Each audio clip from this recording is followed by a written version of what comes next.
Të dashur dëgjues, në videon e sotme do të flasim për rënien e flokëve të burat. Rënja e flokëve të burat mund të ndodhë për disa arsye, por shkaku më i zakonshëm është alopecia androgenetike, që do të thotë rënja e flokëve me origjinë gjenetike dhe hormonale. Shkaqet kryesore në rënien e flokëve janë trashëgimia gjenetike. Nëse ka raste në familje, mundësia është më e madhe. Janë hormonet mashkullore, veçanërisht një hormon i quajtur dihidrotestosteroni ose shkurt DHT, i cili me kalimin e kohës dobëson folikulat e flokëve. Është mosha, me plakjen, cikli i rritjes së flokëve ngadalësohet. Stresi i madh fizik dhe emocional mund të shkaktojë rënje të përkohshme të flokëve. Mungesa ushqyese, si mungesa e hekurit, proteinave, zingut dhe disa vitaminave, gjithashtu ndikojnë në rënien e flokëve. Sëmundje të caktuara, si problemet me tiroiden, disa infeksione dhe sëmundje të lëkurës së kokës, përsëri ndikojnë në rënien e flokëve.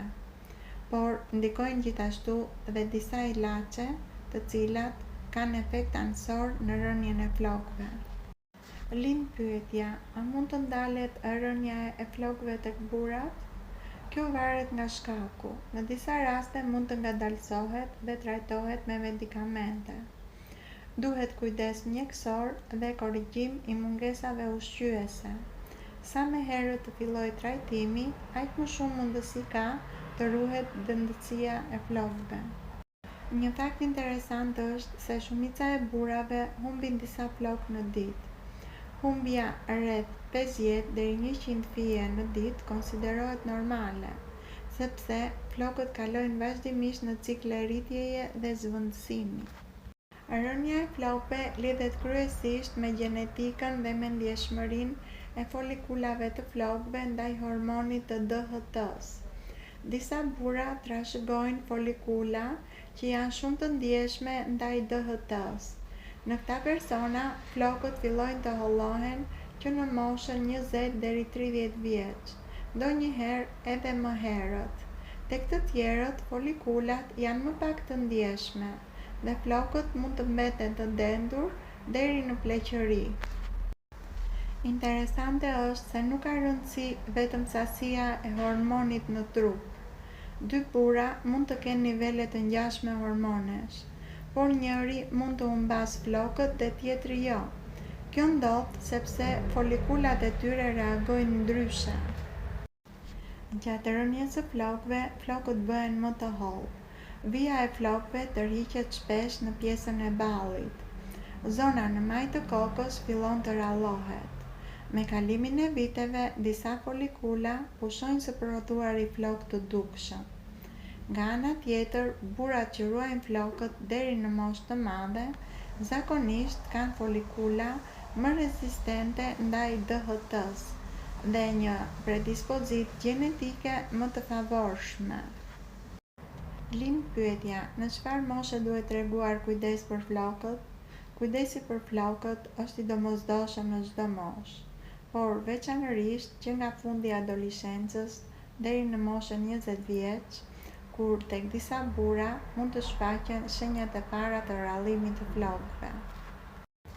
Kujdesi për flokët është i lidhur me larjen e rregullt të tyre me një shampo të përshtatshme për llojin e flokëve tuaj.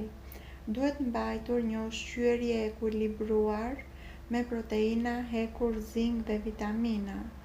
Duhet fjetur mjaftueshëm dhe duhet përpjekur të menaxhohet stresi. Duhen shmangur përdorimet e tepërta të nxehtësisë dhe produkteve agresive për flokët. Mos i tërhiqni flokët me modele që ushtrojnë tension mbi rënjët. Dhe nëse vini re një rënje të pazakontë dhe të shpejtë të flokëve, konsultohuni me një dermatolog. Është normale që flokët të ndryshojnë disi me kalimin e moshës, por një stil jetese i shëndetshëm ndihmon në ruajtjen e shëndetit të tyre për më gjatë. Lind pyetja: si ndikon boja e flokëve tek flokët? Lyerja e flokëve me bojë nuk ndihmon për të ndaluar rënien e flokëve dhe nuk i bën flokët të rriten më shumë. Boja ndryshon ngjyrën e pjesës së flokut që është tashmë jashtë lëkurës, por nuk vepron mbi folikulat, pra rrënjët, të cilat prodhojnë flokët. Në disa raste, përdorimi i shpesh i bojrave të forta ose produkteve kimike mund të bëjë flokët më të thatë dhe më të brisht, duke i lejuar ata që të këputen më lehtë.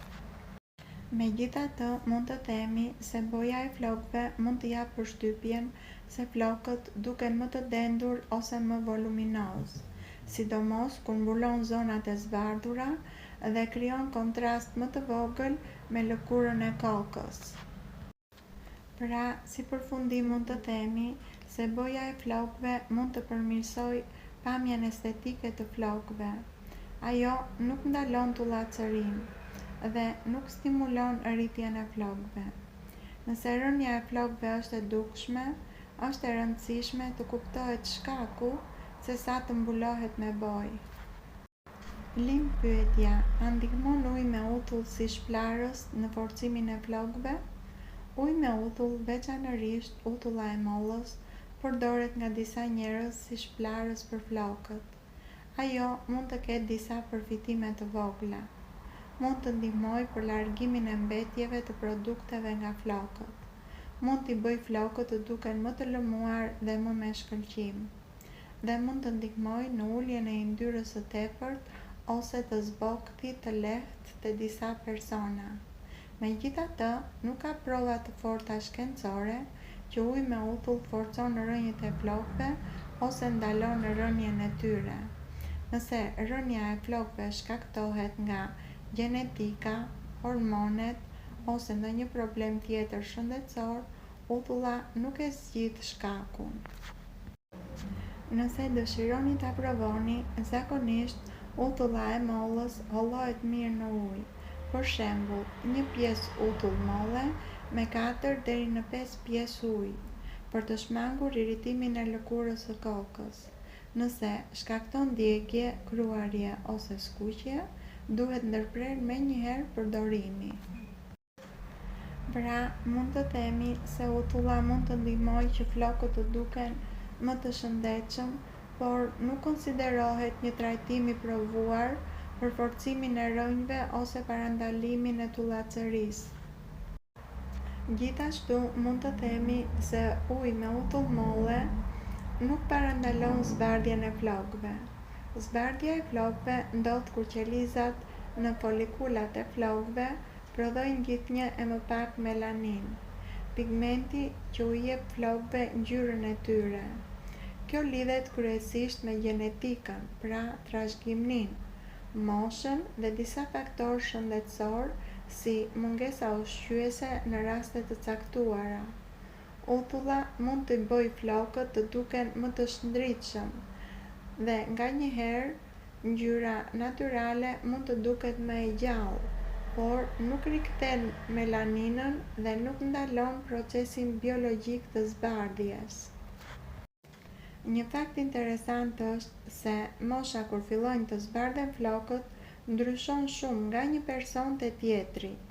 Disa njerëz shohin fijet e para të bardha në moshën 20 vjeç, ndërsa të tjerë i ruajnë flokët me ngjyrë natyrale për shumë vite. Lind pyetja: a ndikon shamia e lidhur në kokë në parandalimin e zbardhjes së flokëve? Arsyeja pse disa gra arrin në moshë të madhe me shumë pak flokë të bardhë lidhet kryesisht me trashëgiminë gjenetike, mënyrën se si organizmi i tyre vazhdon të prodhojë melaninën, pra pigmentin e flokëve. Gjithashtu ndikojnë dhe faktorë të ndryshëm të shëndetit dhe stilit të jetesës. Shamia mund t'i mbrojë flokët nga dielli, era dhe pluhuri, gjë që mund të ndihmojë që flokët të duken më të mbrojtur dhe më pak të dëmtuar. Por ajo nuk ndikon drejt për drejt në qelizat që prodhojnë pigmentin e flokëve brenda folikulit.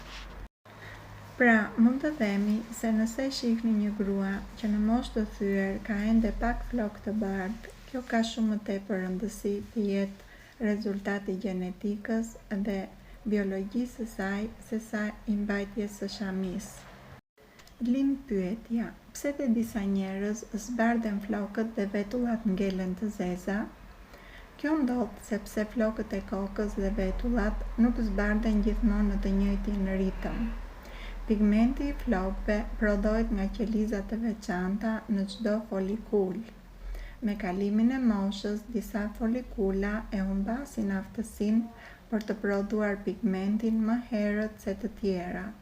Prandaj mund të ndodhë që flokët e kokës të zbardhen dukshëm, vetullat të mbeten të errta për shumë vite dhe mjekra të zbardhet para flokëve të kokës ose anasjelltas.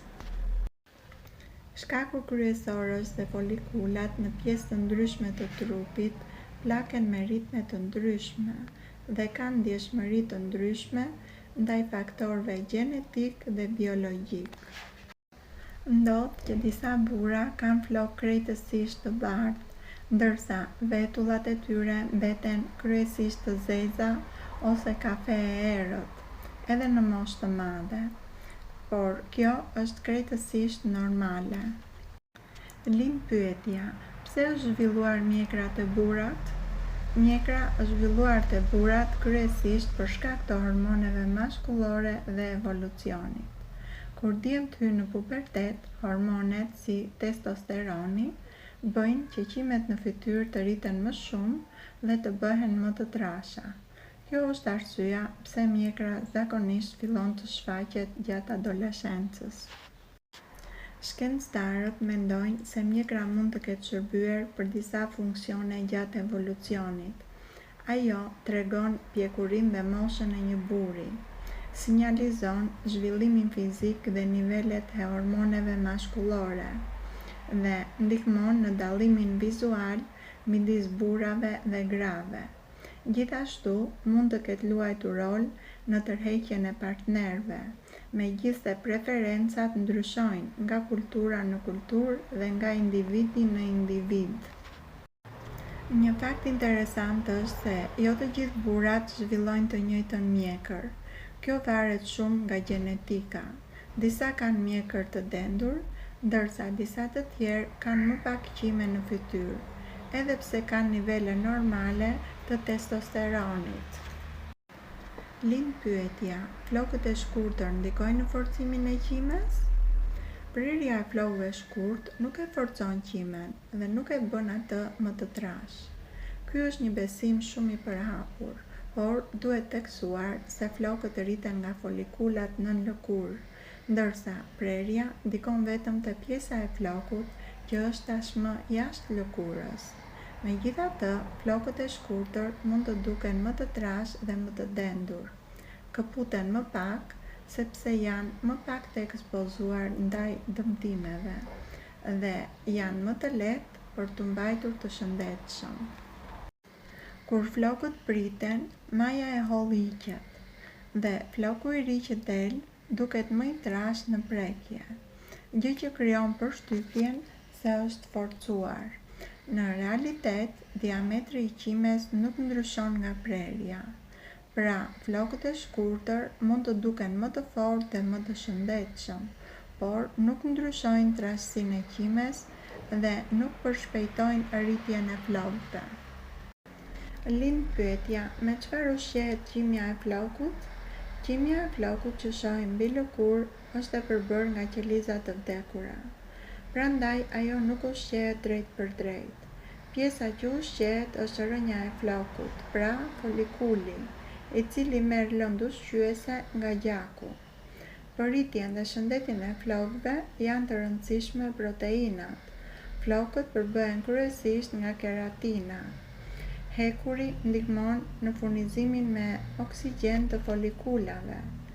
Zingu merr pjesë në rritjen dhe riparimin e indeve. Vitaminat e grupit B, veçanërisht biotina, dhe vitaminat D, A dhe E, gjithashtu acidet yndyrore të shëndetshme, si ato që gjenden te peshku, arat dhe farat, lozin një rol të rëndësishëm. Pra, mund të themi se ushqimet të dobishme për flokët janë vezët, peshku, mishi pa shumë yndyrë, bishtajoret, perimet me gjethe jeshile, arat dhe frutat. Pra, flokët ushqehen përmes rrënjve të tyre nga lëndë ushqyese që merr organizmi nga ushqimi dhe i transporton ato me anë të gjakut. Ky informacion bazohet në fakte të mbledhura me ndihmën e një asistenti inteligjent.